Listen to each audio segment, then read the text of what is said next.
Welcome to the Factogram world. Like and share the videos and subscribe the channel. देखिए, आज तक विज्ञान जगत में ज्यादातर आविष्कार संयोग से हुए हैं, यानी कि वैज्ञानिक खोज किसी अन्य विषय पर कर रहे थे, लेकिन खोज किसी अन्य विषय की हो गई। एक्स-रे की खोज भी एक संयोग से हुई है। एक्स किरणों को न तो देखा जा सकता है, न महसूस किया जा सकता है। हालांकि ये किरणें त्वचा, हड्डियों तथा धातु को आसानी से पार कर जाती हैं तथा उनके ऐसे चित्र भी बना देती हैं जिन्हें आंखों से देख पाना असंभव होता है। एक्स किरणों का प्रयोग आज टूटी हुई हड्डियों की तस्वीर लेने में, रेडिएशन थेरेपी में तथा हवाई अड्डों की सुरक्षा आदि में किया जा रहा है।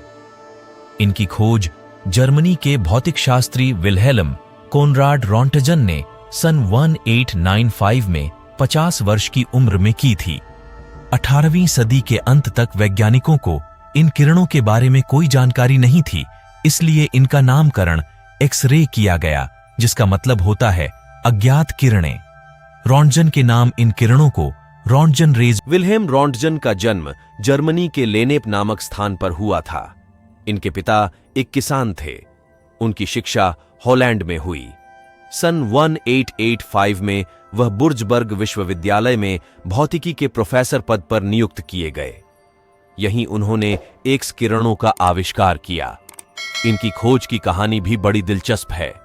वह अपनी प्रयोगशाला में एक कैथोड रे ट्यूब पर कुछ परीक्षण कर रहे थे।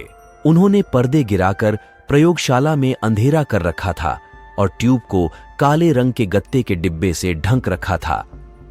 रॉन्टजन ने देखा कि ट्यूब के पास में रखे कुछ बेरियम प्लेटिनो साइनाइड के टुकड़ों से एक प्रकार का प्रकाशपुंज जगमगाहट के साथ निकल रहा है। तब उन्होंने चारों ओर देखा तो पाया कि उनकी मेज से कुछ फुट की दूरी पर एक पर्दा भी चमक रहा है। यह देखकर उनकी हैरानी का ठिकाना न रहा, क्योंकि ट्यूब तो काले गत्ते से ढंकी हुई है और कैथोड किरणों का बाहर निकलने का कोई रास्ता नहीं है। उन्हें यह विश्वास हो गया कि निश्चय ही ट्यूब से कुछ अज्ञात किरणें निकल रही हैं, जो मोटे कागज से भी पार हो सकती हैं। उन्होंने देखा कि ये कागज रबड़ तथा धातुओं की पतली चादर के आर पार निकल जाती है।